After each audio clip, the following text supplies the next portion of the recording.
ఈ మధ్య మన హీరోయిన్లకు పెళ్లి వైపు మనసైంది. ఎప్పుడు పెళ్లి గురించి అడిగినా బోల్డ్ అంత సిగ్గుపడిపోయి అప్పుడే పెళ్ళేంటండి మీరు మరీను అనే హీరోయిన్లు ఈసారి డైలాగ్ మార్చారు. పెళ్లికి రెడీనే, సరైనోడు దొరికితే చేసుకుంటామని అంటున్నారు.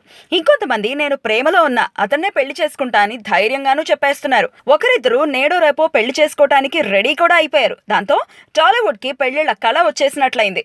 నేను ప్రేమలో ఉన్నా ఓ హీరోని పెళ్లి చేసుకోబోతున్నా అంటూ షాక్ నిచ్చింది సమంత. అప్పటి నుంచి టాలీవుడ్ అంతటా సమంత పెళ్లి కబరే వినిపిస్తోంది.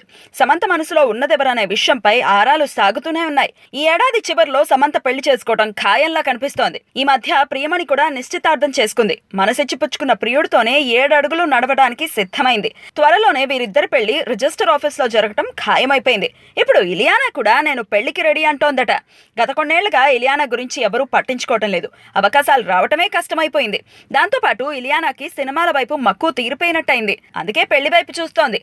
ఆండ్రూ అనే కెమెరామెన్ తో ఇలియానా కొంతకాలంగా ప్రేమాయణం సాగిస్తోంది. ఇప్పుడు అతన్నే పెళ్లి కూడా చేసుకుంటోందట. కాజల్ కూడా 10 ఏళ్ల కెరియర్ పూర్తి చేసుకుంది. జీవితంలో స్థిరపడ్డానికి ఇదే రైట్ టైం అనుకుంటోందట. చెల్లాయి పెళ్లి కూడా అయిపోయింది. అందుకే కాజల్ పెళ్లి కోసం ఇంట్లో తొందర పెడుతున్నారని టాక్. కాజల్ కూడా నేనేం పెళ్లికి వ్యతిరేకం కాదు, జీవితంలో స్థిరపడాలని నాకు ఉంది అని అంటోందట. త్రిష కూడా పెళ్లికి తొందరపడుతోంది. ఆ మధ్య నిశ్చితార్థం జరిగి పెళ్లి పీటల వరకు వెళ్ళింది వ్యవహారం. కానీ ఎవరి దిష్టి తగిలిందో ఆ నిశ్చితార్థం క్యాన్సిల్ అయిపోయింది. ఈసారి మాత్రం పెళ్లికి ముహూర్తం పెట్టి అందరినీ ఆశ్చర్యపరచాలి అనుకుంటున్నట్టు టాక్. అనుష్క ఇంట్లోనూ పెళ్లి గొడవే.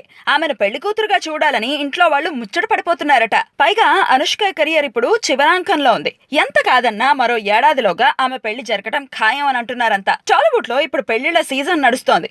ఎవరెప్పుడు పెళ్లి కూతురుగా ముస్తాబై మన ముందుకొస్తారో వేచి చూద్దాం.